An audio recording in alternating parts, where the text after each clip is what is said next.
giving you the real from A to Z surrounding the Dallas Cowboys.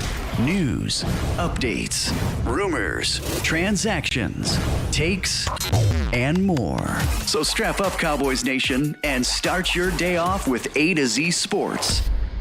Live with Will Steele. 3, 2, 1. Here we go!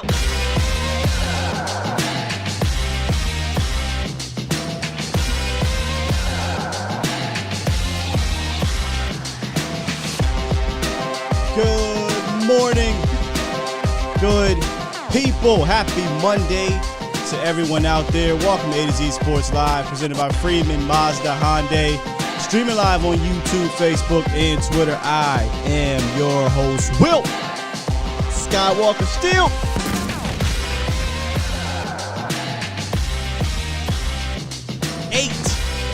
We are 8 days away from Cowboys training camp. And I'm going to hype this thing up because I think it's an important one. Plus, we're going to be out there, right? And we're excited for it. 8 days away. And today we're focusing on the tight end group for the Cowboys. Picking up our State of the Unit series. Really interesting group, man. Really interesting group because I think for the first time in a little bit, some uncertainty. You know, it's not set like we usually like to see for the Cowboys. So, we'll talk about from 1 through, what do they got, 6 tight ends? We'll talk about all of them. And then we'll really focus in on the ones that truly matter, I think.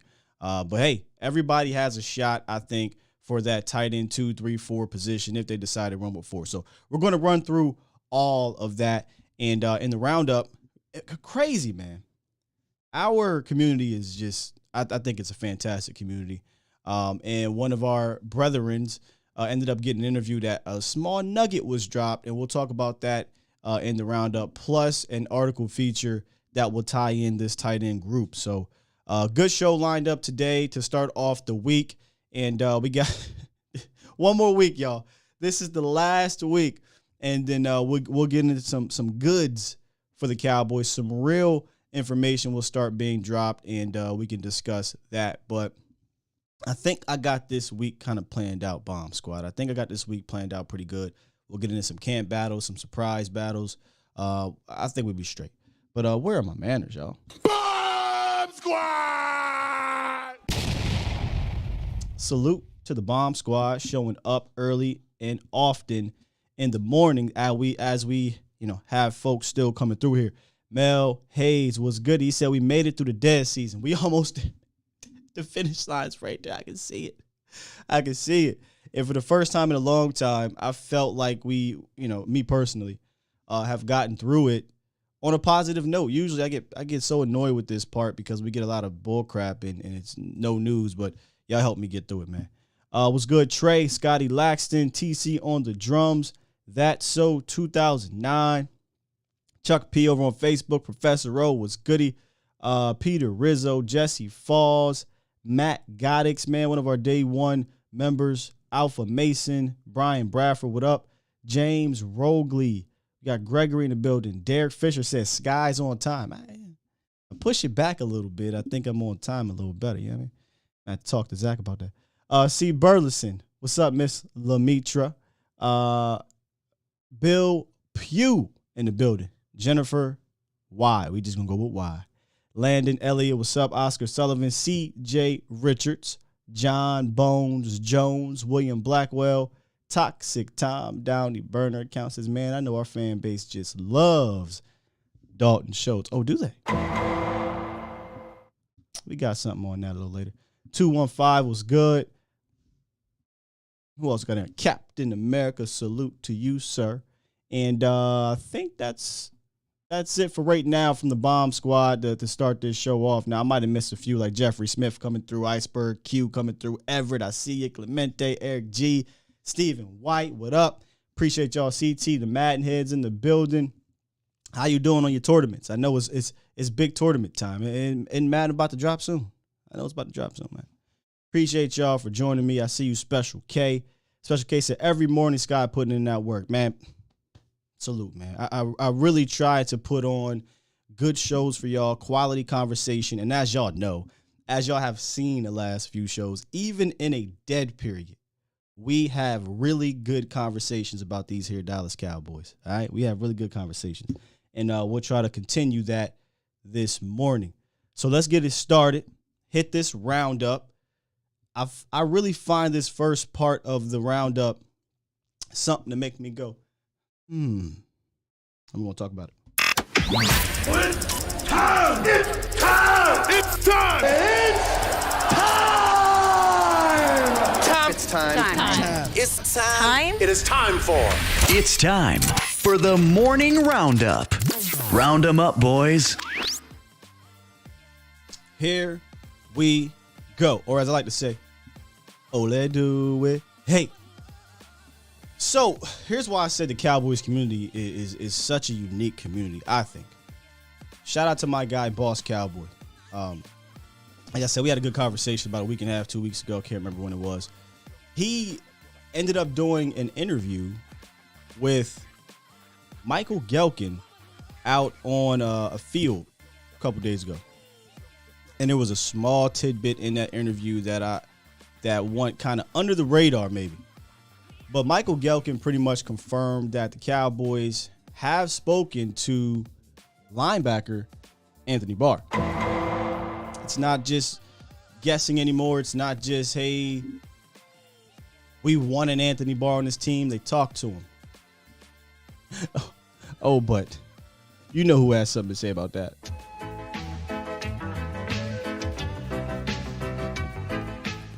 So according to Michael Gehlken, and I quote, "The financials haven't been able to come together, but he's a name to watch." Okay. He said maybe it could be something, in camp. They get out there at camp. Now, he didn't say this part. This is just me talking now. The Cowboys may get out there at camp, look at this linebacker group, and say, okay, this ain't it. Let's go back and talk to Anthony Barr and see what kind of money we can give for him. Here's the thing. The Cowboys clearly know that the linebacker spot is an iffy spot because they signed a couple linebackers over the last week or so. So they understand that, the position is not as flushed with talent as it used to be. But they also don't want to spend a lot of money. I got a question for y'all.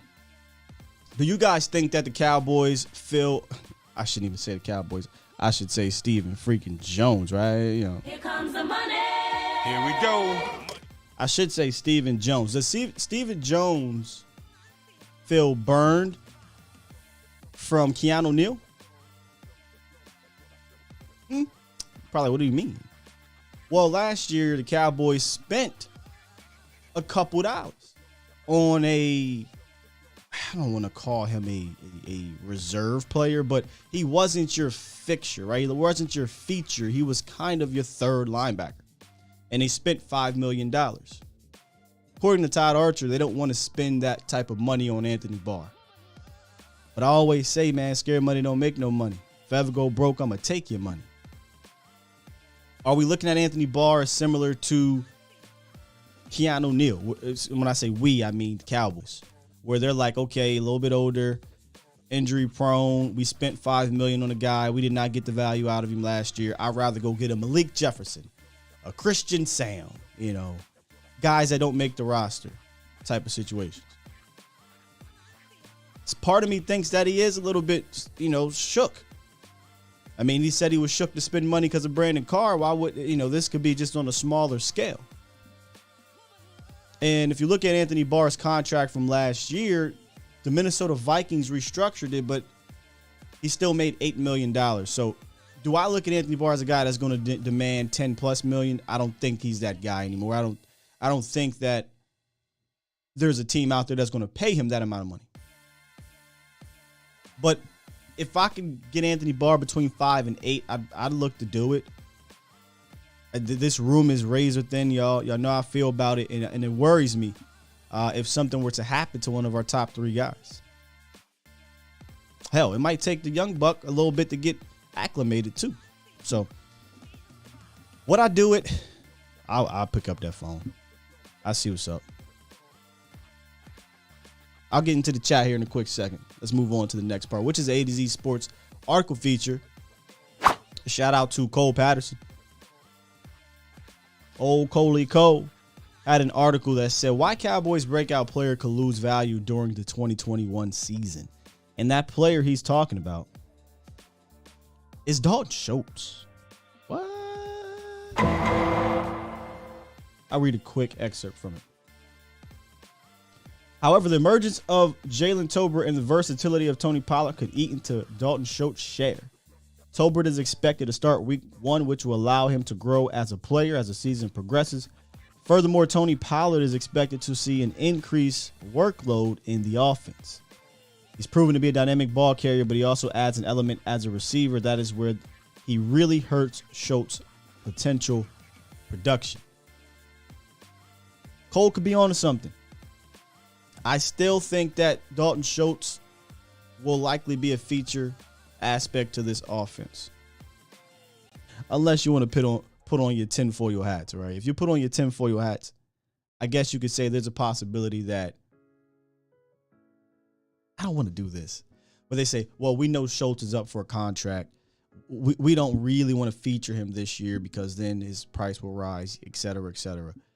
I hate to look at things that way, but this franchise has made you do that in a sense. I don't like to go that far, but in a sense, because I don't understand why they stopped doing what they did earlier in the season. I digress.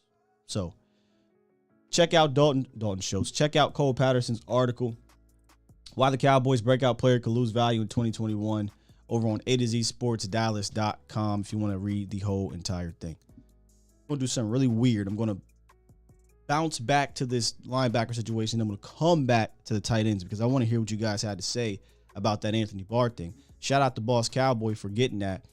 Very important nugget right there, I think, to kind of carry on as we go into training camp. But I want to read what some of you guys had to say about that, especially with the whole Keanu Neal situation. Let's see here. Stephen White, not paying Barr more than LVE. Do you think LVE is better than Anthony Barr? LVE got what, y'all? $2 million? $3 million tops? Sure, I'd pay him more. I mean, if I paid him $4 or $5 million, that's more, right? I think he's a better player than LVE. I don't even think that's a discussion, right? Let's see. I want to see what y'all got to say about this. Captain America, I feel Keanu would have thrived with us being a strong safety. I don't know about... Here's the thing. I'm a Keanu Neal fan of his game when he was a strong safety. But he wasn't going to be able to do what J-Rock did, Captain. Right? Like, J-Ron Kerr showed a coverage ability that Keanu Neal just never did in his career.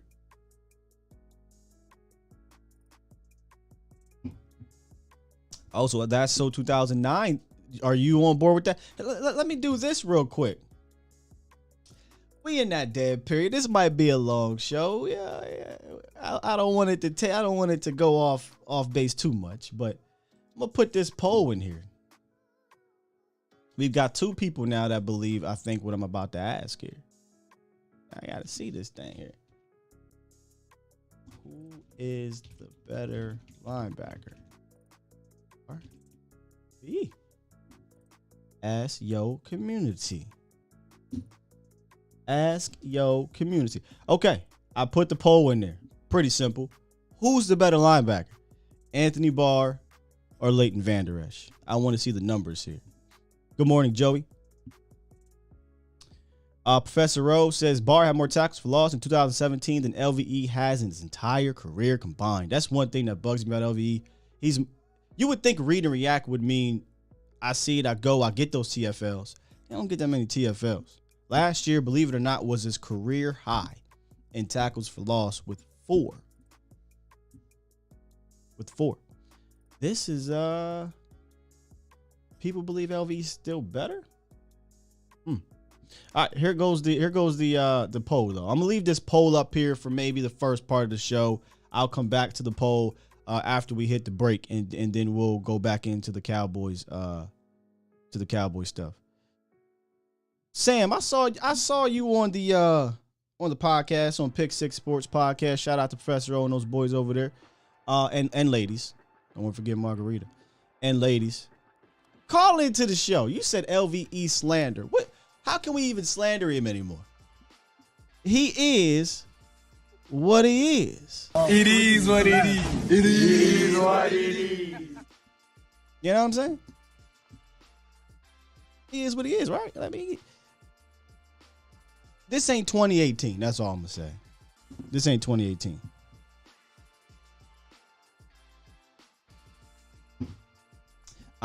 So since you brought it up, Samuel, can we have fun with it? Because let me just tell you this. I did not expect to see that. I 100% did not expect to see that visually, Sam. You got me. I thought you was something else, brother. I thought you was something else. I want to know what he says about LVE, though. Is LVE a beast? Nah, I don't think he's trash. He ain't that much better than that. I don't think he's trash. All right, man. Let me get to one more, then we can move on. Sky, what is the end game with all of this? You damn well know Stephen Jones is going to shortchange Diggs and Lamb, and we will just bring up 2024, 2025. Now, if we're going that route, a part of me believes that they'll sign one, if not both of those dudes, because they really do value their own. They try to bring back their own. It ain't fun how they do it. It's a mess. But they do try to bring back their own, and more often than not, they do.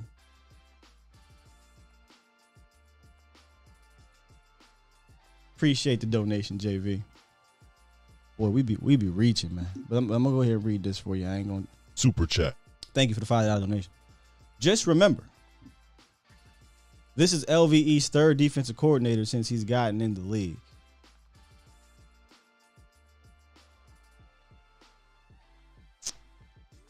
I'm trying to how to put this nice. If LVE is that guy, that doesn't matter to me. This is a linebacker. You know what I'm saying? Like this isn't quarterback. This isn't wide receiver. It's a linebacker. See ball, hit ball, go get it. You know what I mean? So if he is a system linebacker, then go play with Bill or something like that. That can maybe find what he does great. Which, by the way, what is it that he does great that he can go fit in a system? To me, he's just a linebacker that should be beat out if you get some. Here's my thing. If you brought Barr in here, I think he beat LVE out. All right, man. We got Sam on the horn, and I promise y'all, he don't look like what he sound like. What's up, Sam? Don't believe Sky. Fam, but look, Vosh sent me the joke. I said, nah, Sam playing the prank on us, fam. No way in hell. Ain't no way in hell that's Sam. I got it my entire life. I'm used to it. Love it, bro. But I'm just joking with you. I'm just joking with the LVE slander. I do feel like he's got a little bit underrated, but it is what it is. Like you said, like he played good for half, like, 2/3 of the year, and then he played below average 1/3 of the year. It was kind of suspect that he kind of switched up like that. I feel like he got kind of scared and kind of embarrassed. But when they cut Jalen Smith, but pissed him off. When that pissed him off. Yeah, maybe, or he was like, I could be next. And when Gallimore came back, I'm guessing that helped too. But yeah, I'm just like, I wish we had better depth at that position. But like your sound effect said, it is what it is. Like, I'm just hoping that next year he'll play consistently good because he can do it. And he was the only one that really, or one of the few that came up big during that playoff game. So if we can see that LVE for the entire year, we might be in good shape. Yeah, if we can get that, was a third and whatever, stop at the 1 yard short of the first down LVE, But that was my thing last year with LVE. He'd have a good game, followed up with a bad game, followed up with the where the hell is LVE game, and then 4 weeks later, another good game, followed up with the where's LVE game. It was just really weird year for LVE. Here's the thing, though, which is take it how you want. It was a better year than 2019 and 2020. So take that for, what you want. Yeah, I was actually surprised. I was surprised he got no no love in their free agent market. Like, I was at least expecting someone to give him like a Keanu Neal type deal, like $4 or $5 million, something like that. But he came back for pretty much the minimum. So not exactly, but it wasn't that much over it. So like, I don't know, like, 'cause I know a lot of people like in other teams, they kind of like him more than the Cowboys fans do, but apparently like the market really didn't have a favorable impression of him. From what I heard, LVE was surprised that his market was so low, that he wasn't really sought after as what he wanted to be. And in this part, I'm guessing. So my guess is that he decided, I'll just come back to where I know. I'll come back to with the coach and the defense and players around me that I know I can at least look better, right? And if I look better, then maybe my market rises next year and I get paid more than $2 million. Mm. Yeah, that's pretty much probably it. Yeah, bro. All right, bro. I gotta get back to work. It was nice talking with you. Appreciate you as always, Sam. Sam that don't look like he sound like, but love you, dog. Let me tell you, I gotta go look at that. All right, man. My question is, why is the market met on Barr? I wonder if it's similar to the LVE situation where, talent aside, injury concerns. You know what I'm saying? Somebody said Anthony Barr had Patrick Ewing knees. I ain't that tapped into Anthony Barr to know about that, but it could be. It could be. But I definitely think his tape last year was some solid, if not good tape. I only watched 2 games, so I ain't gonna say all 17 games, but I ain't gonna say act like I watched all that. But what I watched, I was like, hey man, I think this could be used in Dallas. You know, I think it could be used in Dallas. So I'll leave it at that. Maybe when he gets signed, if he gets signed, then we'll really open up that tape, right? We'll really talk about it. But I thought that was interesting. But let's go ahead and hit a hard pivot. I'm gonna go ahead and bring up this first break. We'll get the break in early, get it out the way. That way we can just go straight through with the tight ends. Remember, if you want to call in, you can. Call in lines 351-999-3787. Let's just talk about the beginning of this week's ride of the week, and then we'll go into later in the week a different ride of the week. And that is a 2022 Hyundai Venue presented by Freeman Hyundai, ladies and gentlemen. The Hyundai Venue starts at $22,985, which is a fantastic starting point for a entry-level vehicle. This is the base model. They come with the front LCD monitors, the lane keeping assistance, the compact SUVs, Apple CarPlay, Android Auto, fantastic miles per gallon. Even though I know the gas is going down, I understand that, but it's still high. Okay, it's still high. They get 29 in the city, 33 on the highway, and they come with all the modern day technology you need for the modern day driver. So make sure y'all check out this week's ride of the week, beginning of the week, the Freeman Hyundai 2022 Venue, or visit freemanhyundai.com. You're listening to A to Z Sports. Do it live! At some point, hoping to broadcast In front of the millions of Cowboys fans to bring you the real. But for now, strap up and here's your host, Skywalker Steele. I'm Luke Skywalker. I'm here to rescue you. We'll do it live. We'll do it live. You know, I didn't think that LVE Anthony Barr was really a conversation, but apparently it is. So let's go ahead and read the poll. We got 75 votes 10 minutes ago. We got 80% for Barr, 20% for LVE. I mean, that's kind of how I see it too. It's kind of how I see it too. We're gonna go ahead and end this poll right here. And we'll see what's up. Good morning, Miss Sheila. How you doing? King Element in the building. Hide your kids, hide your wives. King Element up. I'm telling you. Watch what you say around King. Call into the show 351-999-3787. All right, back to the actual conversation today, which is the state of the unit, the tight ends. Weird group. I use the word interesting. I use that a lot, but this one to me is more weird than interesting. I think this group is starting to get to the point where it's not even starting to get to the point. It's at the point where I think it's the most uncertain position group. Let me rephrase. It's facing its most uncertainty in quite some time in Dallas. And what I mean is usually the Cowboys are pretty much set 1 through 3, at the very least 1 and 2. They're set at this point. You know who it is for the last 3 or so years. We can go all the way back to 2019. Witten, Jarwin, Schultz. You knew who it was. Witten, Jarwin, Schultz. Whether it be Schultz or Jarwin, doesn't matter. Those are your 3. Then in 2020, after Witten retired, it was Jarwin, Schultz, Bell. You were set. Last year was Schultz, Jarwin, Sprinkle. You were set. This year, I don't even think it's an argument. Maybe y'all could tell me. You're not set at 2. You're not set at 3. Now, while the third tight end position is it's been interchangeable. They've had 4 different third tight ends over the last 4 years. That's cool, but you normally know who that third tight end was. I don't even think you know who the second is, thus you can't know who the third is right now.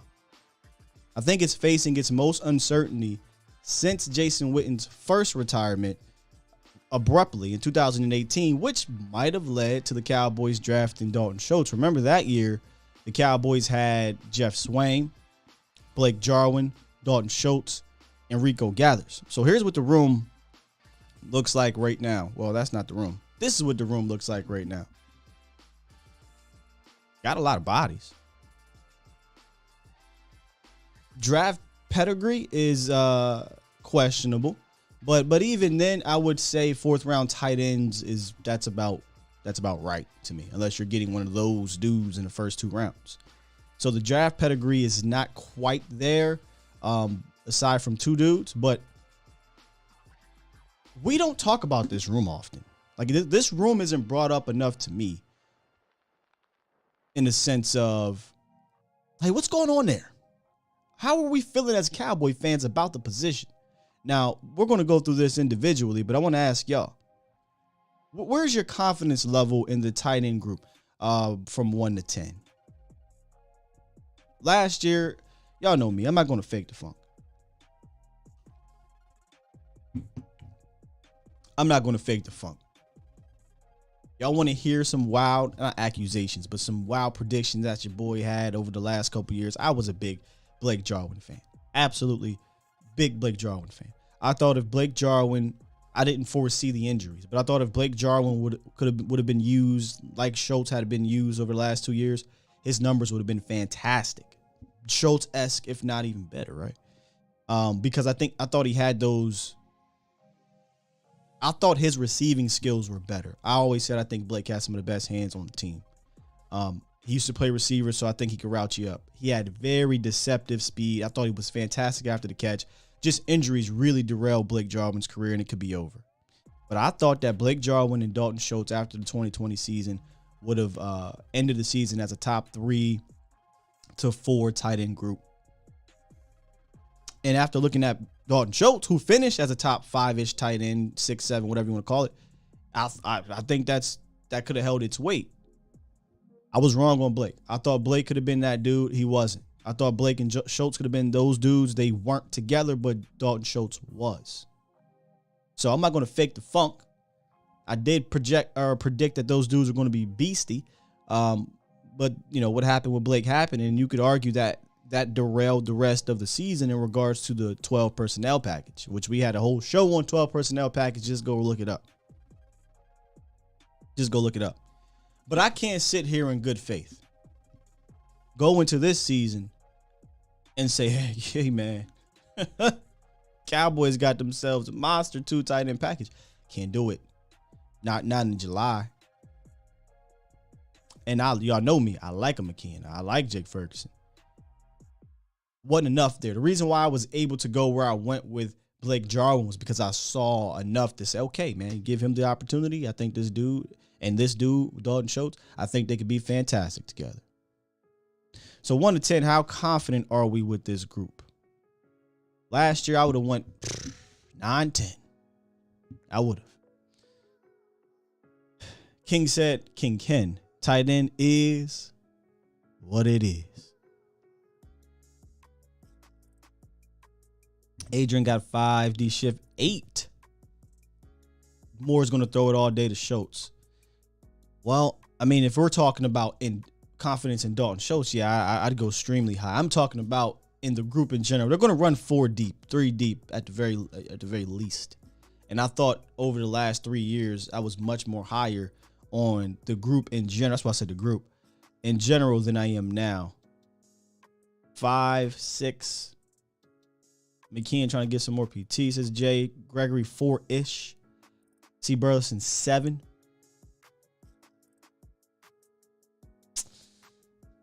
Five, 7, 5. Well, all over the place. Anyway, 6.5. Sin City 7.5. 6, 7. I think Colin. I think I'm more 5 to 6 right now in July, and I'm talking about the group right now, not the future, because the franchise tag Dalton Schultz next year and Jake Ferguson looks great. You're talking about now a really damn good tight end 2 or 1-2 punch heading into the 2023 season. But right now, I think I'm at a 5, 6, and I think most of that 6 is Dalton Schultz carrying it. You know, it's heavy on the 6 on Dalton Schultz jersey. It's heavy on that. You know, because other than that, I like McKeon, I like Ferguson. We just got to see those dudes be able to hold down the 12 personnel package, which I think is a very important package for the Dallas Cowboys. Mel's got an 8. Reggie's got a 7 because you know what you're getting. That's interesting. See, I think you know what you're getting with Schultz. I think the reason why I'm going 5, 6 is I don't know what I'm getting with the rest of those dudes. Mel says fans don't like Dalton because of how it looks, but dude is super productive. I think there's some truth to that. He's very steady, productive player. I think where me personally, and we'll get to Dalton Schultz, where my issue now comes is it was me. It's not those Cowboys. Could I use that bread to give me a better player? If not, sure, whatever, I guess pay the dude. I don't see him being a game changer type of guy, you know, but hey, that's the market. But if I can, then yes, I'd rather use that bread elsewhere and then continue to develop tight ends like you, in a way, you've been doing. I mean, if we're being honest, Dalton Schultz was developed. Dalton Schultz doesn't possess elite skills, in my opinion. He was developed. So let's see if you can develop some other guys. All right, let's start off with the bottom of this list so we can work back up to get to Schultz. I don't want to jump all over the place, which I've already been doing. Let's begin with Ian Bunting and Peyton Hendershot, the latter being more interesting than the former. Quick rundown on Ian Bunting, who I don't know where he's going to land on this roster. I don't think he will. But he spent a lot of time on practice squads for the most of his career. 6 teams so far. Chicago, New York Jets, Indianapolis, Arizona, Seattle, and now Dallas. And he only played in one game, in his entire career, and it was with Dallas. And it was mostly on special teams. I think he played 3 snaps in the one game he played last year as an inline blocker. But I think dude has a long shot to make the roster, so I don't want to spend all day on Ian Bunting. But who I do think has a shot is Peyton Hendershot. It may be a long shot too, but I think he has more of a shot than Ian Bunting, especially, right? Think about this. Especially if you're looking to develop, if you're looking to get a guy in your system that you can mold and maybe turn into your future at the position, not future tight end 1, but future 2 or 3, right? I'd personally go with the young buck over the guy above him, but let's just kind of get a bit of a reading here on Peyton Hendershot from Dane Brugler. A 3-star recruit. He flipped from Ball State to Indiana, where he became the program's all-time leader in catches and receiving yards by a tight end. Although he lacks explosive traits and is a limited blocker, Hendershot has solid size and speed for the position, with excellent hand-eye coordination as a pass catcher. He had 1 drop on 62 targets in 2021. Now, surprisingly, there's some off-field issues with Peyton Hendershot. Don't know where these things are right now. It's been a couple years too. but he was arrested in February 2020, had a domestic violence incident, and he pled guilty to that in June of 2020 as part of a plea deal that required him to enter a treatment program. So there's some off-field concerns in regards to that. But on the field, Brugler has him as a draftable pass-catching tight end, but the off-field character warrants close inspection following the domestic incident. The draftable pass-catching tight end spot. I want to watch a little bit of him. I mean, I don't like to bet against Dane because I don't, but he's kind of spot on, it seemed, from what I've seen from Peyton. Not a guy that wants anything to do with blocking, but he's got some receiving ability to him. And I don't want to be a hypocrite. I've always said if I see a skill set from a young player that I value more than the veteran who's on a 1-year deal, who I don't look at as somebody I'm going to miss immensely if he's not here, boy, if they show off and they show out at the camps and the preseasons more so than that veteran, me personally, I'm going with the young guy to develop and see if we can mold them into something more. Kind of the opposite effect of Blake Jarwin. Of Dalton Schultz and Sean McEwen. Those guys came in as blockers, turned them into more pass-catching guys. Jarwin, Hendershot are more pass-catching guys. Can I turn them into blockers? Not saying Jarwin was this mauler. He wasn't Kittle. But Blake Jarwin was a better pass blocker than he was when he first came into the league. Second year in the league, he got better and better at it. I wanted to look at Peyton Hendershot and say, okay, I've got some receiving skills there that will continue to get better. But if I can get him to become a respectable blocker from time to time, then I'd keep him on this roster over another guy like a Jeremy Sprinkle, who we'll get to here in a second. Anybody that is a Big Ten fan, how did you guys feel about Peyton Hendershot when you watched him? To me, he didn't look like he was a spectacular receiving guy. A lot of his touchdowns, which he had a lot, were red zone, but he was clearly more of a pass catcher than anything. Opposite a bit of his other guy, who I thought was a better tight end in the Big Ten. We'll get to them in a second, but not as dual threat-ish as his teammate.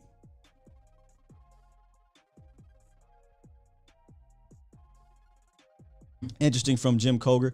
I don't like the non-blocking tight ends. Blocking is all about attitude. That's a fair thing to not like, because at tight end you're going to be doing just as much blocking as you are receiving, right? You're going to need to be doing that. And let's be real, these boys have a type too.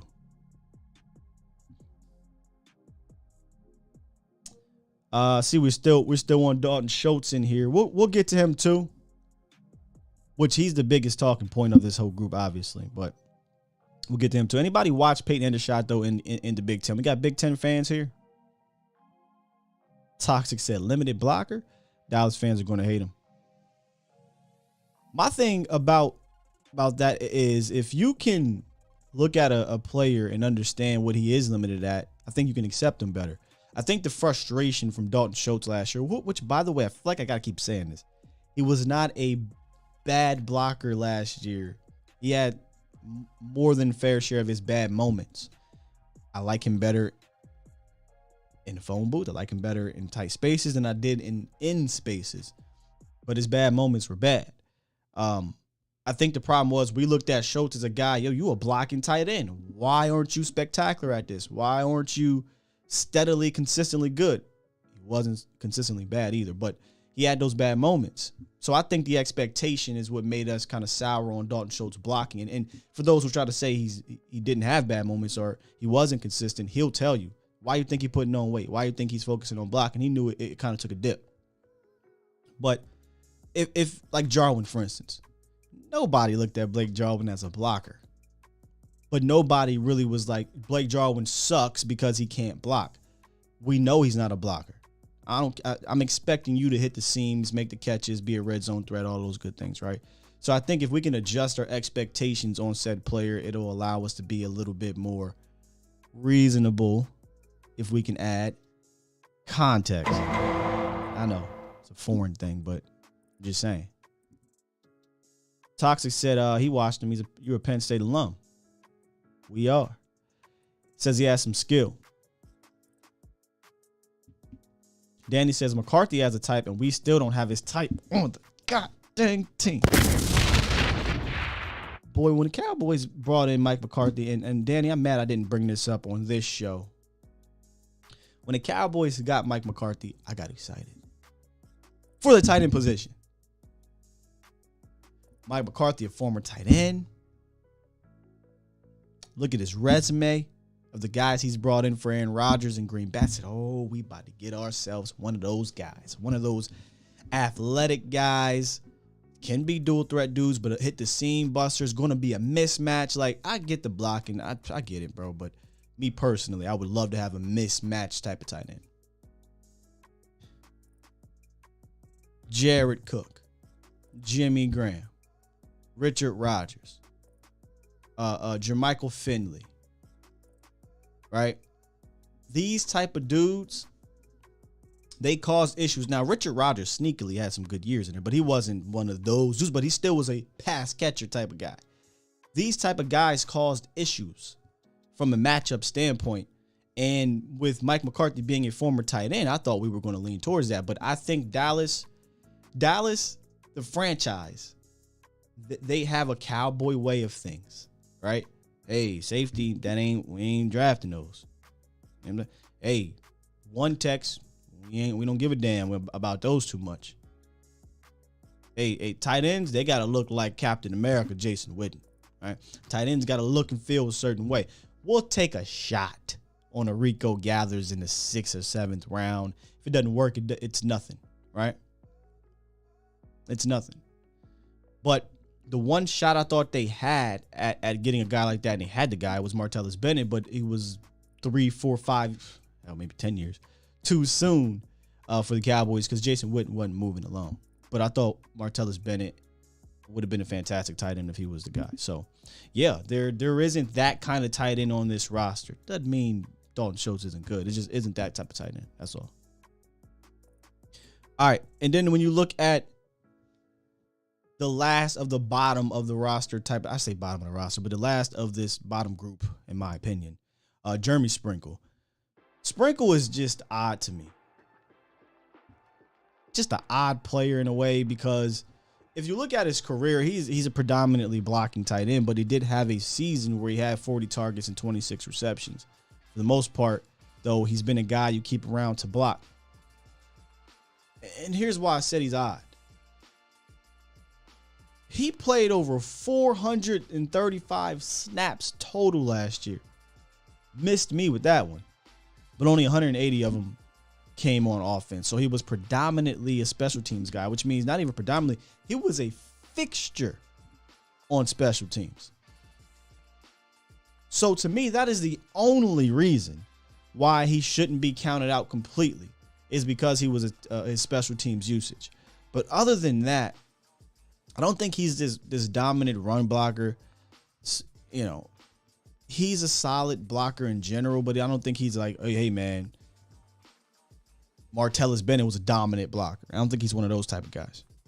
And I don't think he adds enough from a pass catching threat element to make him a shoo-in either.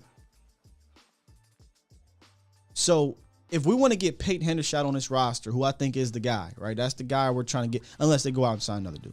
Well, we're talking about the guys on this roster. We want to see Peyton Hendershot show up in preseason like Sean McEwen did last year. Show up in training camp like Sean McEwen did in training camp. Because me, like I said earlier, then I would definitely take him over our guy Jeremy Sprinkle. I didn't say he was a special teams ace. I said he played special teams. So if I can just swap them out for special teams while developing hopefully a future tight end 2 or 3, I'm doing it. I don't think you're losing sleep over losing Jeremy Sprinkle.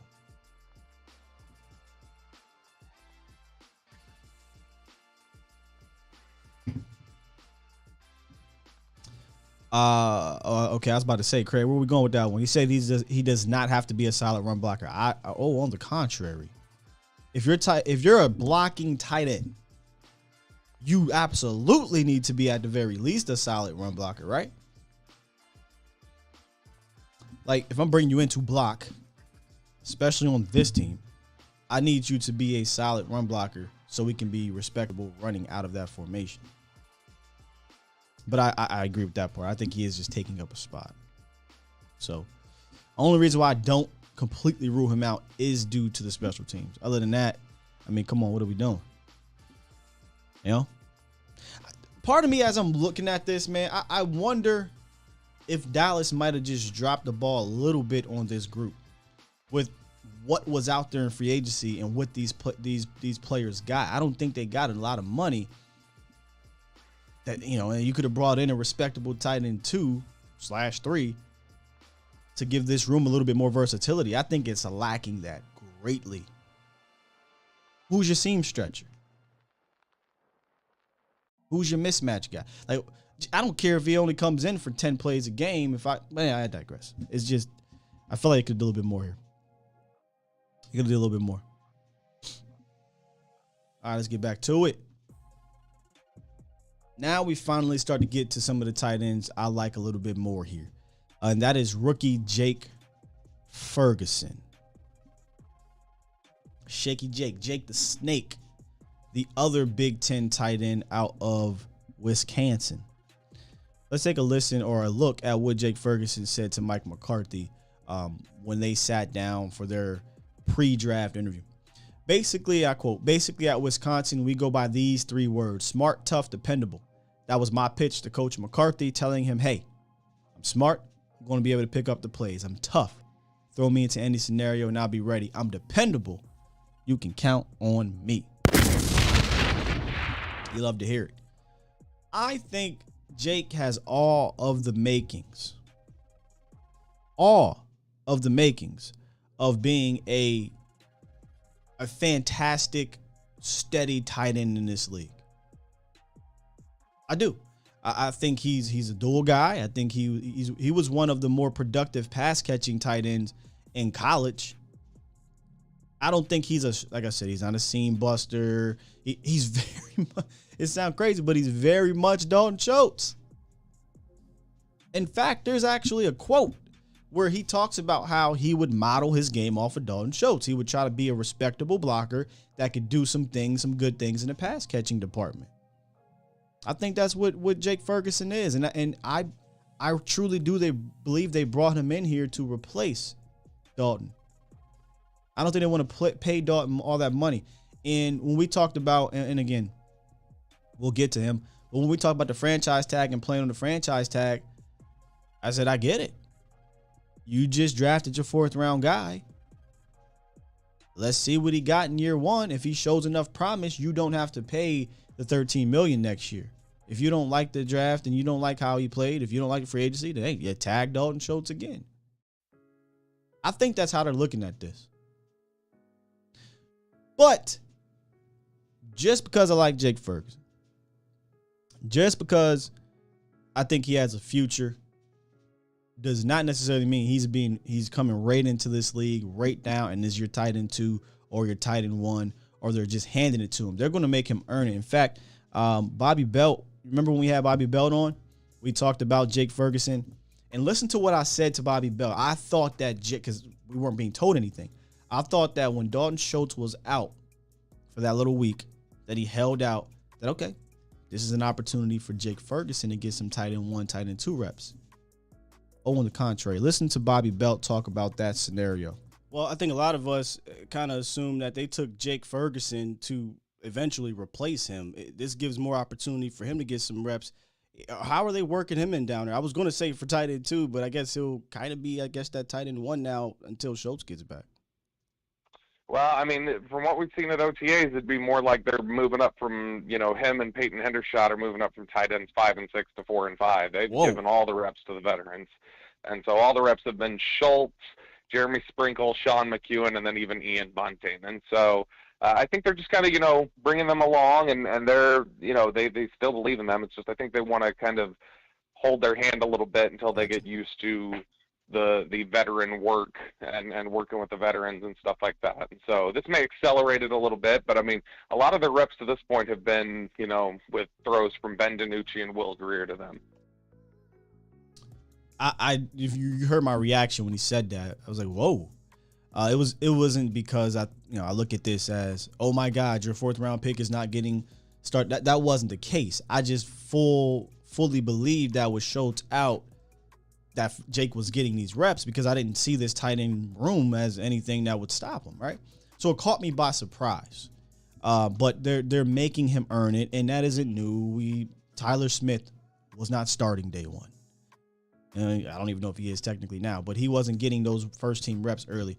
They're making him earn it. And I guess the same thing with Jake Ferguson, and to hear him not get tight end 1 wasn't a shocker because y'all know who I believe I think should be the tight end 2 right now. But to hear him say that he's going up from 5 and 6 to 4 and 5 was like, oh, okay. So Jeremy Sprinkle, Ian Bunting. I'm no coach. I understand these dudes have to earn things. But would make me feel a lot better if they was just like, oh, Ian Bunting is not. You go compete with Jeremy Sprinkle. And if I see an ounce of potential that you're better than now you are in front of Jeremy, I don't know. That's just me being a fan, right? These guys have to go out there and earn it. But we'll be out there. Camp starts in 8 days. We'll see where Jake starts at and where he finishes at, obviously. But I have full belief that Jake Ferguson can be at the very least a tight end 2 in this league. At the very least. And for Dallas, I think he could be a tight end 1 at some point. But early in his career, I think he could be a tight end 2. What's the temperature, Cowboys Nation, on Jake Ferguson? It's been a while. We did our series a long time ago, back in May-ish, where we did rating the draft, and we went deep dive on old Jake Ferguson, who has ties to, the legendary coaches in Wisconsin, football background. He's a football guy. Football guy.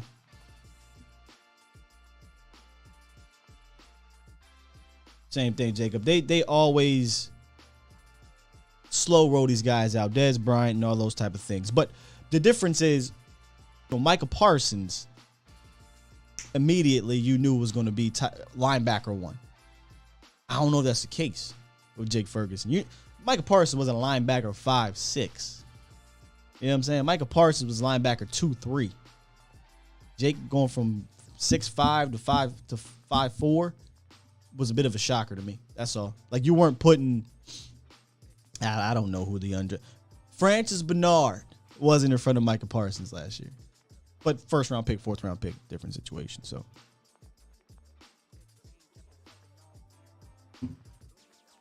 Jay says he can develop to a solid tight end, just needs to work on his footwork.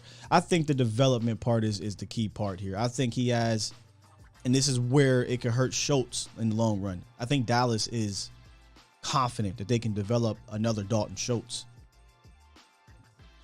Lesra believes that McKeon is the 86 replacement and Jake is a complimentary piece.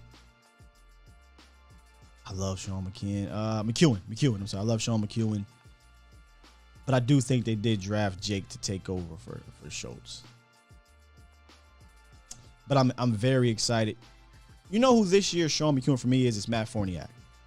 Last year, Sean McEwen was this undrafted dude that I saw a little bit of the year before, or a little bit of in preseason. I'm like, hey, man, let's keep an eye on this kid. Then he got hurt, and it just kind of didn't work out for him in the sense of getting the opportunity early on in the season. Let's go ahead and talk about old Sean McEwen.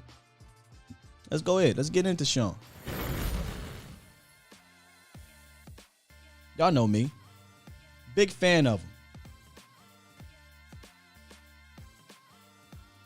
I once looked at this situation with Sean McEwen as, hey, I'm good at tight end 2. I'm good at it. I don't need to go draft me a tight end to be that, but if I need a tight end to take over for Schultz, I understand why they would want to take one because he's still young and not many snaps as an NFL player. But last year I thought he got enough to really kind of show a little something. Now, he wasn't spectacular by any means, by any stretch of the imagination, but I think there's a little bit there because he has that trajectory of a Dalton Schultz to me. He has that kind of move around H-back type of style, blocker coming in, short-handed guy as he's developing.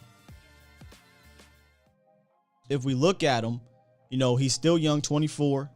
He was a UDFA out of Michigan. Like I said, similar trajectory coming out as a Dalton Schultz. Third season, he broke out. And as you saw on the highlights there, recorded his first career touchdown versus the Raiders.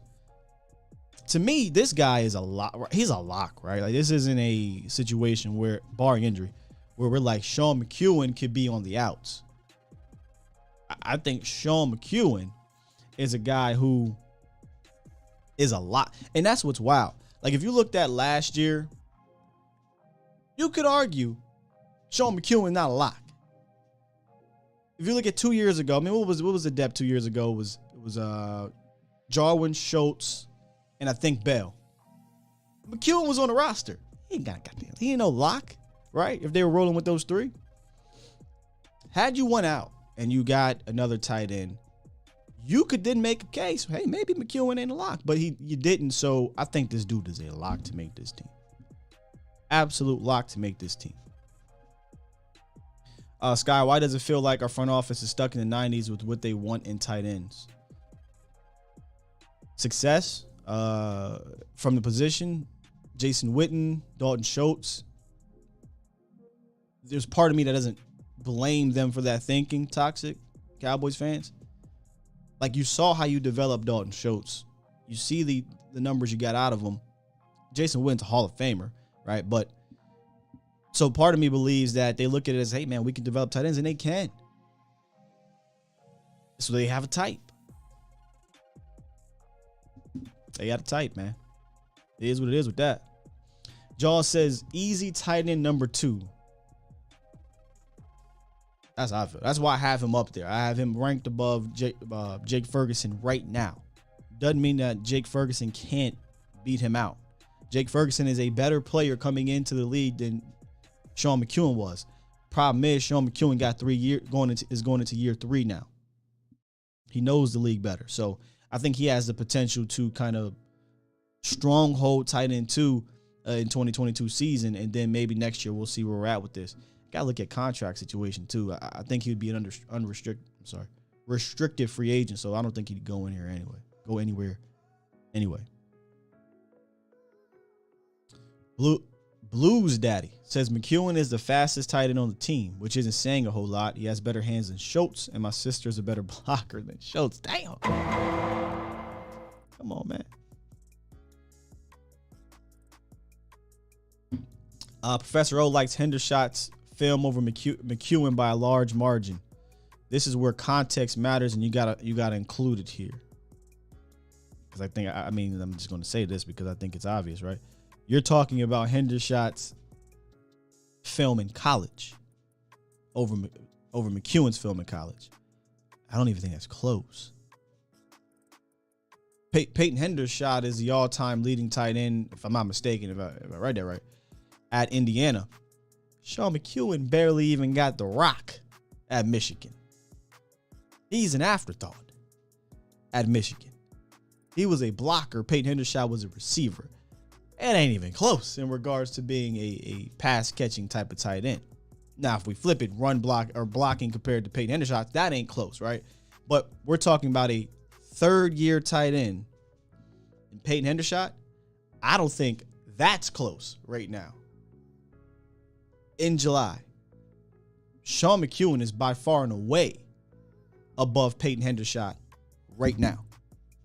Now, you get to camp, you get the preseason, we'll see what they can do. We'll see if Peyton Hendershot, develops more as a blocker and as a pass catcher, right? But right now, I think you're going to see a much more confident Sean McEwen than anybody below him.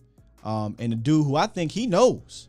I think McEwen knows if I can stand my ground, if I can show something, there's a very big chance that I get the Blake Jarwin contract. And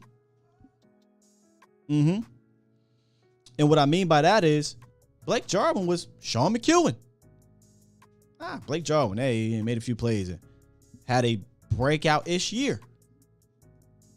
Dallas was, hey, man, Jason Witten's on the outs. We need a tight end. Sign Blake Jarwin. If Sean McEwen can produce 400 or 500 yards, 4 or 5 touchdowns, all while Dalton Schultz is doing what Dalton Schultz does, you could argue, all right, I got my guy. And I can get him way cheaper than Blake. Keep me mixed up. Way cheaper than a Dalton Schultz. So, here's a guy to keep an eye out on. Jay actually likes McEwen over Schultz. I don't know if I go that far just yet. I'm a big McEwen fan. Ultra says Sean, I'm guessing you're being sarcastic. Sean McEwen is a UDFA player, which means he's booty.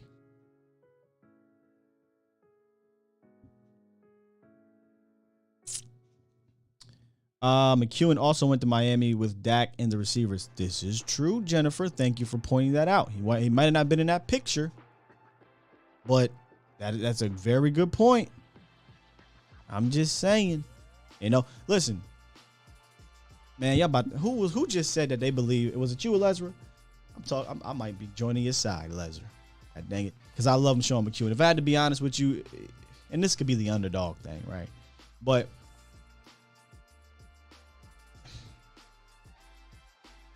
Sean McEwen is a guy I'm rooting hard for here, because I just think there's some things there for him. But Lesra, I might be starting to inch closer to you here, man. If Sean McEwen has one of those years, he could be that guy, and then Jake could be the secondary piece. But I think they drafted Jake to be that guy. But if he's not, and got him for 4 years, and you still need 2 tight ends. But boy, starting to come over there, man. I like me some Sean McEwen. Why does it feel like our tight end room is stuck in the 90s? Toxic? Well, your general manager and your money man, this is what they believe in. I guess. That's what they believe in. I like this one here. I believe McEwen can be what Schultz is. Same for Jake, but we need more explosiveness. Enter Peyton Hendershot. Bell next year. I don't know who the Bell. I haven't been looking at any of these tight ends for next year, but I think that's where I want to say Professor O said this a couple. Trey, I promise you it don't, but I think it was Professor O said it a couple weeks ago where he was like, hey, Peyton Hendershot can sneak on this team. And I paused for a second and let's go look at the tight ends. And I was like, well, shoot.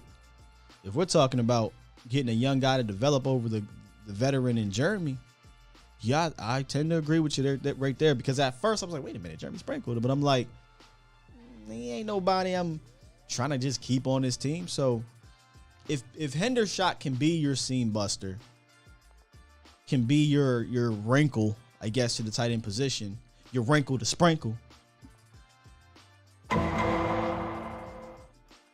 yeah, I'm all for it. I'm all for it. Now let's get to the guy who we've been talking about throughout this entire show any goddamn way, and that's Dalton Schultz, who we know has officially or will be officially playing on the franchise tag. Calling me surprised that Dalton Schultz is the hottest hot button topic of the offseason for Cowboy fans. Just a little bit surprised. When you got players like Zeke and Dak, I'd put this up there in the surprise factor of CD Lamb. But I think there's 2 parts to the Dalton Schultz situation. I think everyone should be in agreement that Dalton Schultz is a fine tight end. I don't look at Dalton Schultz as a guy and say, hey man, we're lacking in the tight end department because of him. No, I think he's a respectable guy. He's a guy that's going to be dependable. He's been around for a while. I didn't clip up the audio from Bobby Bell, but what he said is something I agree with. You couldn't get rid of Cedric Wilson. You couldn't get rid of Amari Cooper. You couldn't have Michael Gallup start on off the season, missing 2-3 games or whatever it may be, and then also lose Dalton Schultz with no plan in sight, right? Not going out and getting a better tight end than you have on the roster. So they had to bring him back. They cornered themselves in this situation in a way. So they had to bring him back, and they tagged him. We all got, and I'm not going, we all, me personally, I was a little bit like, what are we doing here, man? That y'all keep on crying to me about cap space to go get, these top players. Well, there goes $11 million to go get one, and we spent it on a tight end. You know what I'm saying? So I'm like, all right, well, maybe they'll come to an agreement. They'll get a contract done, and we can knock that cap down to $3 million and use the other remaining money. Let's go get a guy. Didn't happen. And it sounds like they have no plans on giving Dalton Schultz a long-term contract unless Dalton Schultz comes out and has, I would say, he'd have to have a better year. If he has a 1,000-yard season, 8 to 10 touchdowns, how do you argue giving him, you know what I mean? How do you argue giving him his bag? I think what they want to do is they want to make Dalton Schultz sweat like everybody else and say, okay, can you be the feature part of this offense? Something I've said a ton. Not a guy that's complimentary to 3 other dudes, 4 other dudes, 5, whatever it may be. But can you be the feature? Can you make opponents adjust to you? Can you level up your personal game for the 2022 season? That's what I'm going to be looking at for Dalton Schultz. I'm not going to be looking at Dalton Schultz as a guy who I don't believe can't come out here and play well. I think he absolutely can. It's just going to be little tiny small things that I'll be watching to see if, hate to use the word worthy, because get your bag, right? But doesn't make sense for me to pay you $15-16 million or use that to go get better players. That's me. Cowboys don't seem to use that money any goddamn way, and he's a drafted Cowboy player, so they may give him the money because he's their baby. You know how they do with that. So my eyes are going to be looking at things differently maybe than Cowboys are, and maybe even what some Cowboy fans are. But I think Dalton Schultz, I don't look at him as a bad tight end at all. I think Dalton Schultz is one of the best tight ends in the league. When I say that, I say that kind of tongue in cheek, meaning there ain't a lot of tight ends. There's maybe 7 of them worthy, right? A couple of these dudes was getting paid, but Dalton Schultz needs to be mentioned in that grouping of 7 to 10 tight ends, without a doubt. Now, is he among the elite? Is he among the guys that you go into every game and you say, yo, we got to watch out for this dude. He can literally wreck your game. We got to double him. Wait, I don't look at him like that. Thus, should you pay him like that? I digress. Reek said he's a regular damn tight end. Let's get to D Schiff calling into the show. Remember, y'all can call in. I don't got the phone line up there, but it's scrolling. 351-999-3787. What's good with you, D Schiff? Hey, what's good, man? Good morning to you, bro. Now just looking at the tight ends, man, and surprisingly, man, Schultz is the most productive tight end. I guess not surprising, but when you look at it, he's been the most productive since I was looking at Jason Witten, Sure. 2013 year. He had about 851 receiving yards and 808. eight touchdowns. Yeah, 808. We just had the graphic up. 808 yards and 8 touchdowns, and he was first in passer rating when targeted on the team. 2013, right? Say again? You talking about Jason Witten or Schultz? Oh, Schultz numbers from last year: 808 yards, 8 tutties. Okay, yeah. So that was like I said, Witten, 2013 year. That's been the closest that as far as like production wise. So it sucks to have the most productive tight end that we've had in a long time, considering what we've had. But I think, when you consider where Schultz started out, man, there's a couple seasons where we were kicking this guy off the team, right, or just kind of like brushing over him. I think about the tight ends Dak has had with Witt, Swaim in there, gave you a okay season, Jarwin, now Schultz. So it's kind of a tough thing because I totally, and it sucks that over the season Schultz kind of took it as like a slight And it's like really wasn't against him. It was just the thing of trying to push back, at the Jones. They're obviously cutting people that are like Coop, worth the money and productive, and then you turn around and give $11 million to Schultz, which I think market-wise, I mean, it's understandable. Like, the same argument can be made for Schultz that we've made for, like, Dak when we paid him. Like, it's the market value. That's you got to pay the guy, this, that, yada, yada. But it's just the importance at the tight end position just because of how you've been able to just keep the ball rolling, And I think that's the thing about Schultz. Like, it's a lot harder to find a quarterback than it is to find a tight end, to go without saying. So it's just, a guy's been that productive, have one of your better years. But I don't think the Cowboys have been really looking, I mean, the only guy they really got, Witten was a third-round pick. So you got, James Hanna, Swain, and Escobar, and they haven't really done it. Could we argue they started to look in 2018 when Jason Witten made them look? Remember, he retired literally, a week or two before the draft or on draft day? Hey, it's the first round of the draft. Jason Witten retires. And now Dallas is like, oh, snap. We need to get a tight end. And they drafted Dalton Schultz. Tight end is one of those positions that I think will really make you regret investing the first round asset in it most times, but I think, at least looking through the second, third, or I think this is the time where I've seen them finally, like, say, we're going to get some young guys. And I don't know, maybe it's just a kind of a precedent they're going to set going forward. But I don't really think – I don't know how easy it is. Or I don't know how much it's just set up for you to say – because how Stephen Jones is. Like, you got to, right. the asset or whatever the investment has to bring back value. And so I think as far as tight ends concerned, there's just been too many guys that have come out, have had that pass catching ability. And, we as Cowboy fans, every season we clamor over these guys, right? Pitts, Evan Ingram, Ebron. And we – just humor me for a second. I know some fans have been, clamoring one of those type of guys over the years, especially since Jason Witten – and myself included, I've been looking for some type of athletic type of dude like that. But I would argue I wasn't tripping too much because we had a Blake Jarwin who I liked. I know a lot of people didn't. Who we had a Dalton Schultz going into the last 2 years, so you felt secure at the position, right? Right, like you felt secure. But how secure do we feel now as a Cowboys fans for the future at the position?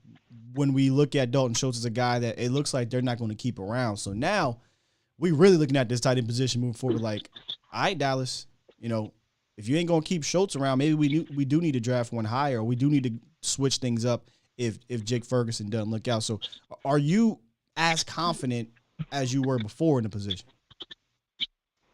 I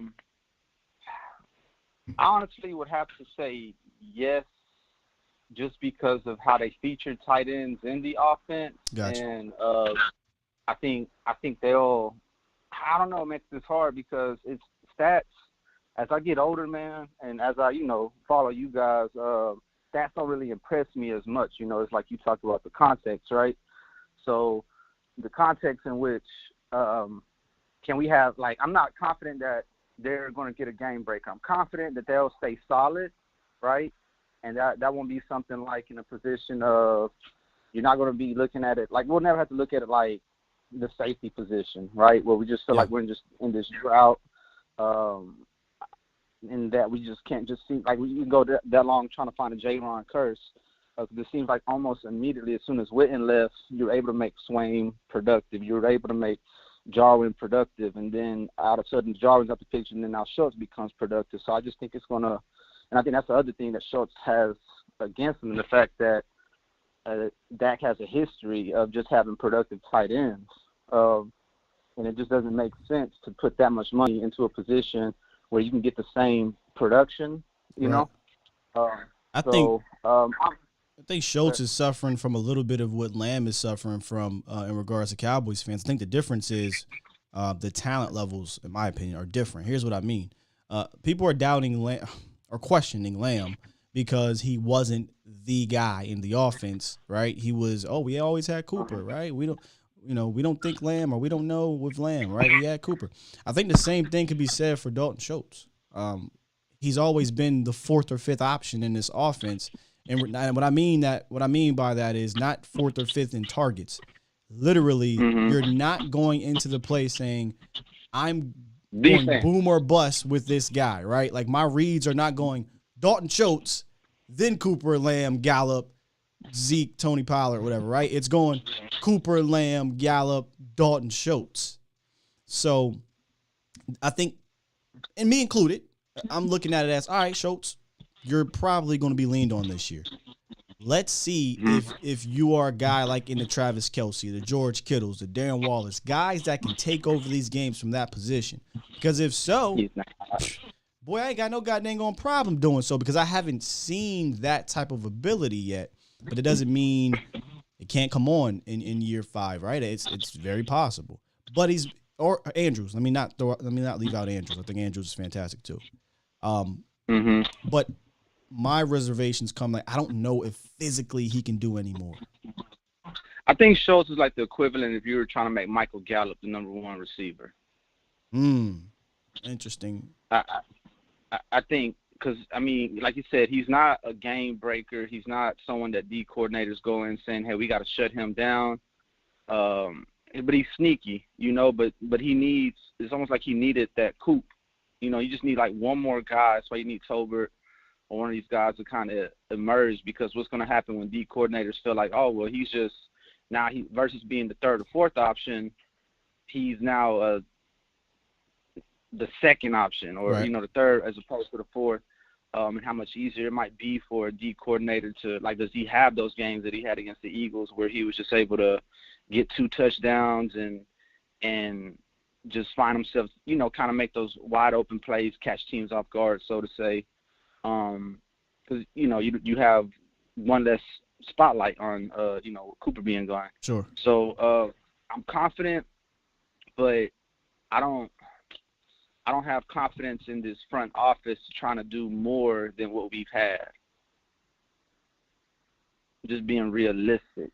I don't think you're wrong in that. They don't do that with that position. It's more so along these lines. Draft a Dalton Schultz in the 4th round. Draft a Jake Ferguson in the 4th round. Draft now if you want to go way back, Gavin Escobar, which was San Diego State. Marty B is a bit different though, but for the most part, it's not a position that they're looking to go off of their schedule with. Right, and I think they're a little cocky in the fact that they feel like they can just confident, get a guy in here. Yeah, and just can you blame them forward? And production wise, no, but game breaker wise, just trying to find that game breaker. But it's hard. It's hard because we've just seen so many 1st round tight ends just kind of not pan out to that value. And you got, you got the billionaires that are Jerry Jones and Steven. They're trying to always look for the return in their investment. I mean, bro, go look at this list. The only 1st round tight end on this list. Well, this is money, so I don't even want to look at the money. I shouldn't have did that. I should look at production. But David Njoku is the only, and Hunter Henry. No, Hunter was 2nd round, wasn't he? Anyway, I know for a fact David Njoku was round 1. So, the only one, and Kyle Pitts is different because he was drafted in the top 5, so his numbers are going to be higher for a young tight end. But the hit rate on 1st round tight ends is not great. So, I'm not saying go out and get a 1st round tight end unless it's one of those Kyle Pitts type of dudes. But I wonder if they go off of schedule if this doesn't work out with Jake Ferguson. I have a hard time saying or Dalton Schultz. I think Dalton Schultz is going to be productive this year, personally. For sure. Like, I no doubt, I think he'll get his numbers. He'll have a great year. He'll demand a pretty good contract from someone next year.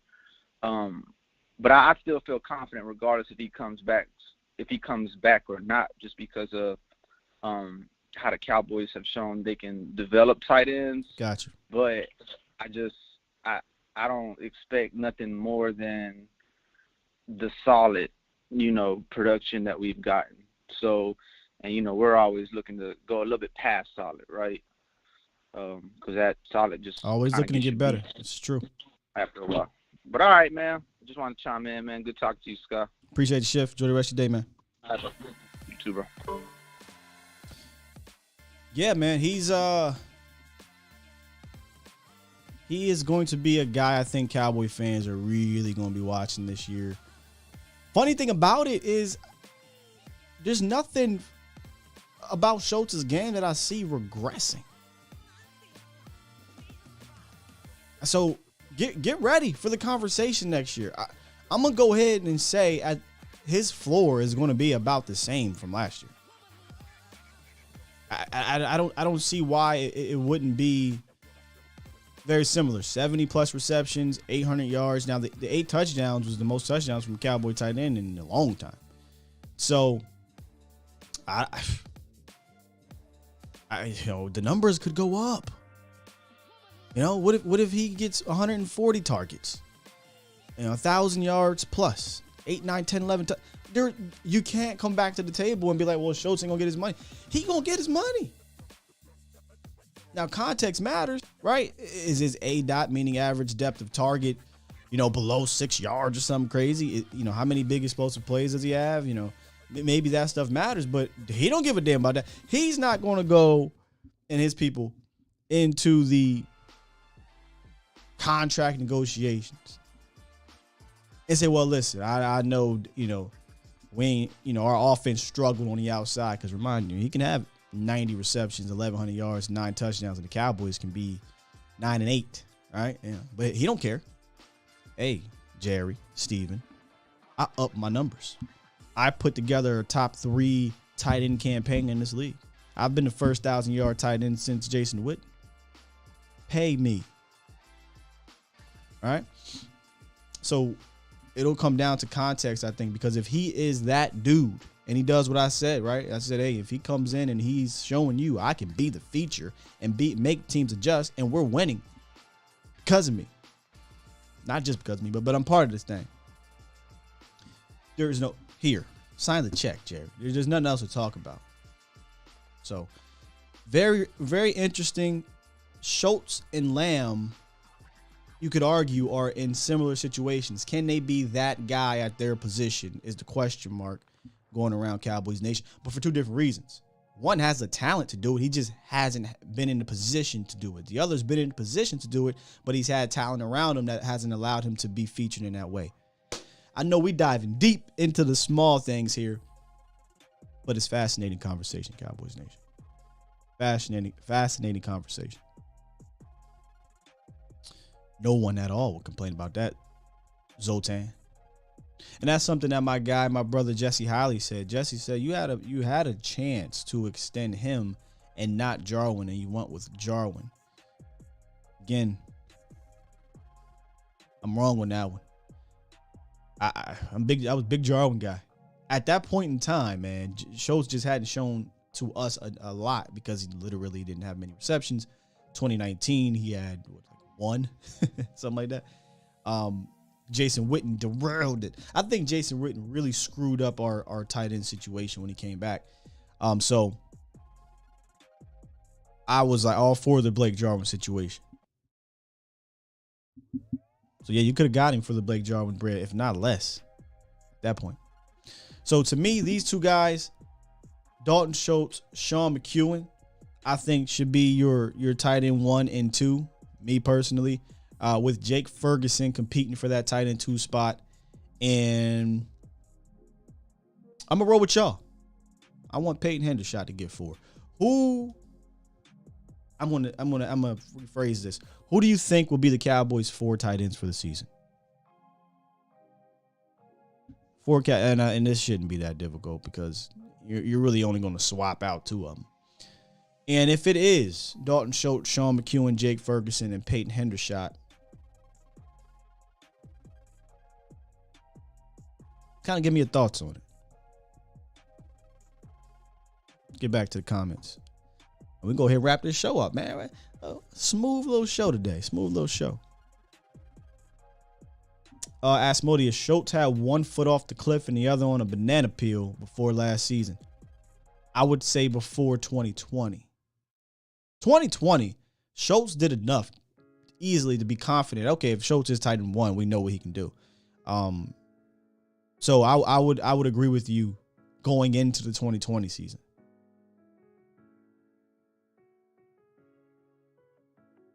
Gregory says, what exactly does being that guy mean?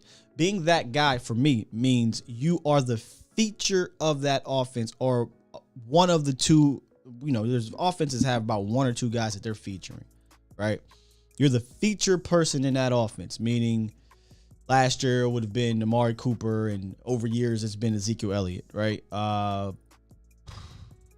Chargers, it's Austin Eckler and it's Keenan Allen, right? It's in Kansas City, it's Kelsey and it's Hill. In Oakland, it was Waller and it's what's the slot guy? I forget his name. It's escaping me. In Baltimore, it's Lamar and it's Andrews. In Philly, at one point, it was Zach Ertz and whoever the hell else. In San Fran, it's Debo and Kittle. Can he be the feature where teams are game planning for that guy because you're game planning for Schultz? Not in the locker room, not in the meetings, Gregory. But my guess, game plans aren't revolved around Dalton Schultz. Until maybe this year. But prior, it was revolved around Ezekiel Elliott, Amari Cooper, CD Lamb. Dalton Schultz falls in between all that. So that's what, when I say the guy, I shouldn't just say that. Not everybody understands what I'm saying, but that's what I mean, if that clarifies it. Gregory, go ahead, give me a thumbs up here. Renfro, thank you very much.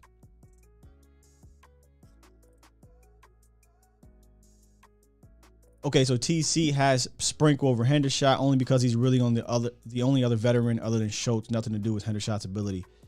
Man, that's the only one that I struggle with, is that do I ignore 435 total snaps for a one-dimensional guy who's, still developing in Peyton Hendershot?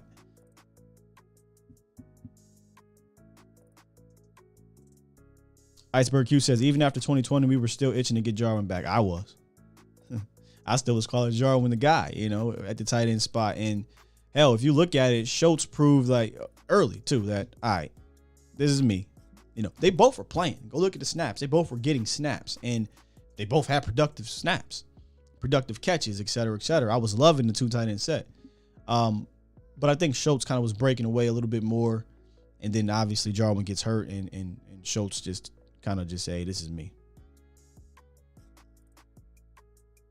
Sky, if I could sum up a front office with personnel, amateurs practice until they get it right. Professionals practice until they can't get it wrong. I got to give you a on that one. Hold on. Where you at? Run that back. Amateurs practice until they get it right. Professionals practice until they can't get it wrong. Ghostface says Jarwin was unrealized potential. I think he'll go down as one of the, 10 years from now, 8 years from now, we always pop up names. We do it here in this chat. We'll say random names. Hey, remember Alan Ball? Remember Danny McCray? Well, remember Blake Jarwin? Showed some potential, but his injuries happened, and that was that. It was a Marcus level quote, King Ellen. I ain't gonna hold you.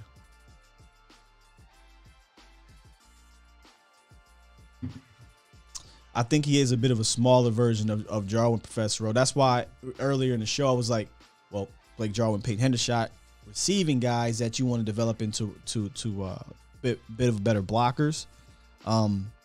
Maybe he follows the Jarwin route where Jarwin he wasn't on a roster.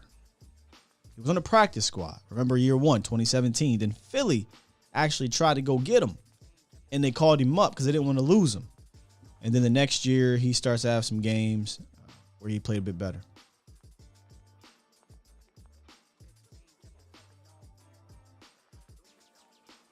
Michael H., if most of the offense crunch yards is coming from Schultz, opposing DCs will make the adjustment and game plan to shut it down.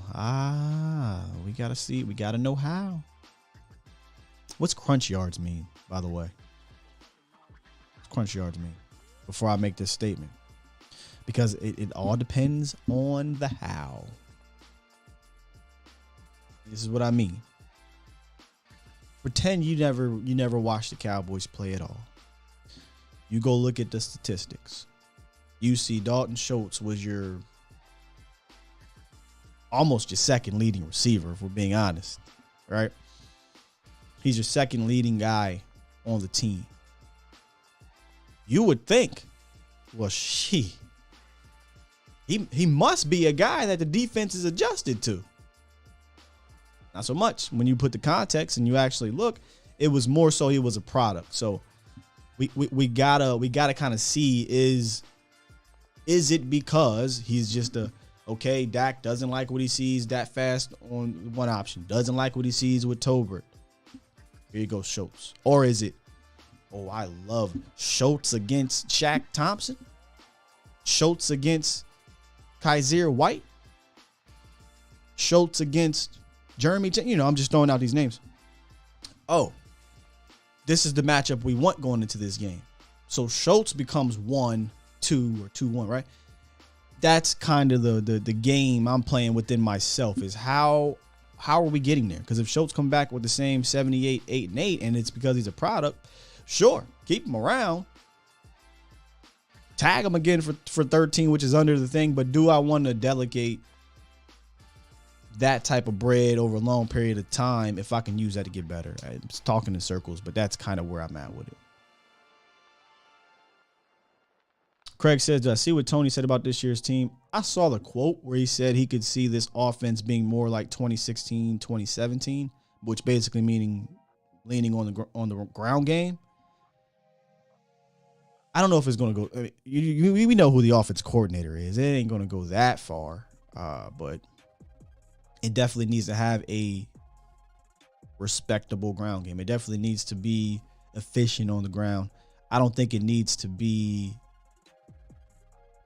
This is what Zeke have that year. Almost 2,000 total yards. Might have had 2,000 total yards. Nah, coach ain't calling today. Said, damn, no coach today. Nah, coach ain't calling today. Hey, we could have got 3 for 3 with him. He been having some takes. Got to give Schultz his flowers, though, for sure. From where he started on his team to where he is, he's become clutch. Wouldn't call him dynamic, though. And that's where I was telling y'all earlier with D Shift. Can you blame the Cowboys for feeling confident in being able to develop tight ends? I do think Blake Jarwin was developed. Injury stopped him not play. Dalton Schultz developed. Think we're seeing a little bit of Sean McEwen having some development.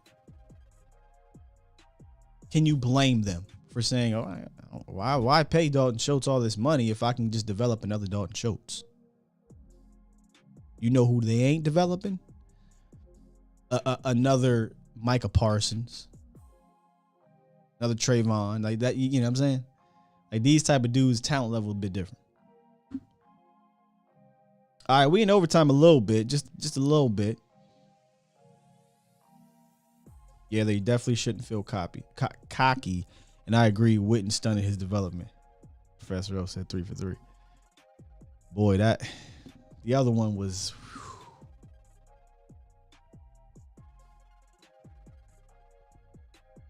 All right, man. That's about it for today's show. What y'all got going on for the rest of the day on this cool, chill, smooth Monday? Me personally, I'm going to start getting ready for tomorrow's show. That's what I normally do. After the show's over, I get a little bit to eat, might go work out, start prepping for tomorrow's show. Also start prepping for the Voch Lombardi live show over on The Volume. You can check us out at about 3-ish Mafia. We joke around about that, and I know y'all kill us in the chat. We really be back there at about 2:45, 2:50, just chilling, talking, and just going with the bit to go on at 3:06. So look out for us, though, by the way, at training camp. We might be rocking some of the 3-ish Mafia stuff. I don't know exactly what Vach got planned. He didn't tell me. He just said, yo, what's your shirt size? So we going to have some gear when we out there, man. Miss Sheila getting her car fixed. I've been in Texas, and I still got to get all that together. Craig got physical therapy. What you done broke, Craig? Peasy got a sunburn. Let me tell you about the sunburn. I was one of those dudes who thought black folk couldn't get burnt. Yeah, 100%. I'm not worried about no damn suntan. I don't want no PF 4869, whatever those numbers is. My lady always bringing up numbers. Look, me and my kids, she brought up the numbers. I don't know what it is. PS 75. I don't know what y'all know. Y'all tell me. Y'all know what the numbers is. Me and my oldest son was like, huh? And I said, dude, that's his nickname. She means sunscreen. He said, well, why didn't you just say sunscreen? Because white folks say the numbers. There's a certain number that's attached to their sunscreen. I don't know how it goes. But I got caught out at Virginia Beach. Well, we was at the beach for a long time. I got back to the crib. I think it might have been the next day. I looked to my aunt. I said, what the hell? My shoulders. Why do it feel like I just worked out my shoulders? And then you start seeing the peel. And I went to my aunt. I said, what is this? Oh, you got burnt. I said, nah, I can't get burnt. You can get burnt, Will. And this is, I'm an adult. I said, damn, you can't get burnt if you're black. It don't even matter. So, boy, I be getting that PSF 59, but I be going, hey, come here. Psh, we get burnt, and we light skinned, so we ain't all the way black. So we really got to put. No, I'm just playing. But we light skinned, so we got to put this on. So, can y'all give me the number? I don't want to keep butchering this number. Is it SPF? Okay, we get the SPF 35 or whatever the number is, and we put it on ourselves and make sure we're safe because the sun does not discriminate. Okay, your ass can get burnt out there. What is it? Now, see, I'm getting PSF. What is it? She don't get mad, man. She roll with it. That's why I love her. Yeah, she roll with it. So SPF 30 or 45. I don't know what number we use.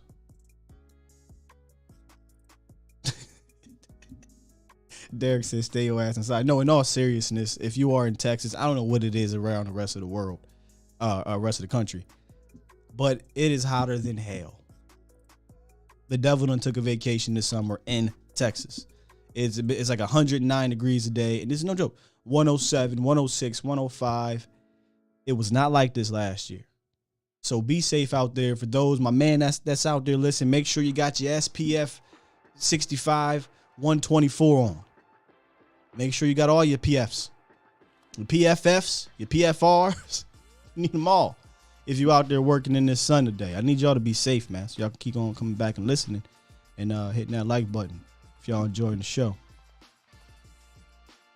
D-Shift said I need more melanin. The sun is supposed to be giving me that, man. It ain't supposed to be burning me up. Is that what it's called? So sun protection factor. Huh.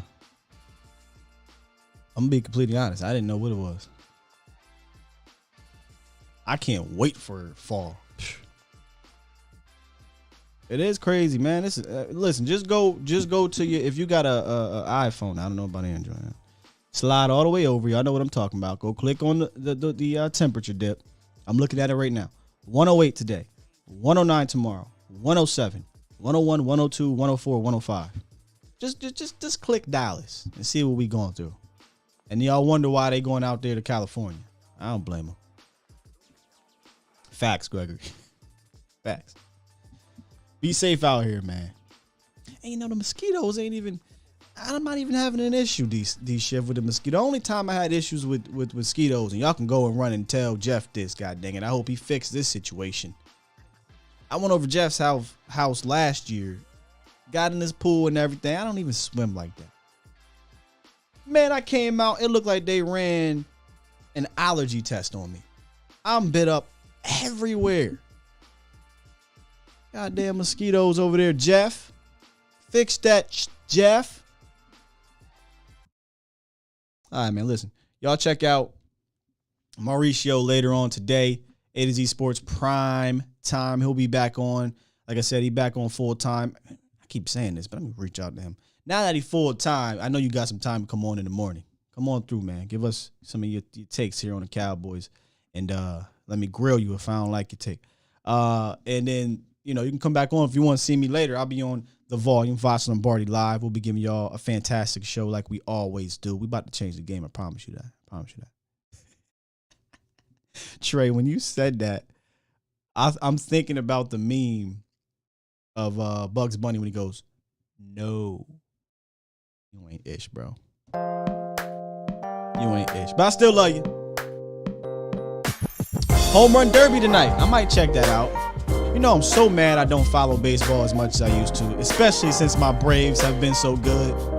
I feel like I don't want to be a bandwagon fan, so I can't jump into the Braves, man. God dang it, man. Love y'all, man. We out of here. Enjoy the rest of y'all day. See you tomorrow. Peace.